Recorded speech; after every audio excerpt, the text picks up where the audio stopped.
Сәлем, мен Павлодар қаласының Марвин дүкенінің консультанты Тема Байгүлназ боламын. Бүгінгі обзор жасайтын кінәміз «Не доллар, чтобы всем нравится» Мишель Кро. Барлығына ұнайтындай доллар емес, қазақша айтсақ. Ол сіздің қас жауыңызға ғашық болған кезде өміріңіздің қаншалықты қиын болатыны туралы күлкілі және романтикалық оқиға. Орта мектеп оқушыларына оқуға жарайтын романтикалық оқиға. Кітаптың басты кейіпкері күтпеген жерден өзін ашулы феминист деп тауып, мектеп қоғамдастарындағы жыныстардың теңдігі үшін күресе бастайды. Элайза өз принциптеріне адал және сол үшін соңына дейін баруға дайын. Элайза Цюан мектеп газетінің бас директоры, яғни редакторы лауазымына сәйкес келетініне сенімді. Ол 3 жыл бойы штатта болды және оның материалдары кітаптың алдыңғы беттеріне үнемі жарияланып тұрды. Бұл жұмысты одан басқа ешкім жақсы орындай алмаған. Лен Димартайл, бұрынғы бейсболшы, ол да өз кандидатурасын ұсынып жеңіске жетеді. Элайза Ленді ауыстыру үшін барын жасауға дайын. Ол туралы және оны қолдағандар туралы ашулы мақалалар жазады.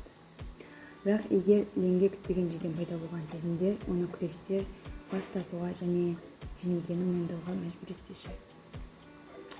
Бейсбол командасының мүшелері әрине оларға қарсы тұру қиын. Әсіресе егер олардың біреуі сізге үнемі көз салып жүрсе. Осылайша біздің кейіпкеріміздің алдында екі таңдау тұрады: өз принциптерін ұстану немесе махаббат құшағына ену. Кітап қарапайым тілде жазылған, сонымен қатар маған басты кейіпкердің мінезі қатты ұнады. Ол өзінің жасына байланысты қандай болса да, көбіне тым өршіл, бірақ санасы бар. Не болып жатқанын тоқтатып бағалай алады. Сонымен қатар ол өте батыл. Кемшіліктер: бұл оқиғадан мен ештеңе сезіне алмадым. Сюжеттегі феминизм мәселесі де, романтикалық оқиғада, достықтардың берік байланысы да маған қатты әсер еткен жоқ. Мұның бәрі мен үшін үстіртін болып көрінді. Кітаптан мындай цитата оқығанмын: барлығы бастық қызды не істеу керектігін көрсетуге тырысқанға дейін жақсы көреді. Бұл кітап көптеген марапаттардың иесі болды. Junior Library World Selection жеңімпазы, An American Library нұсқасы бойынша жылдың үздік кітабы болды.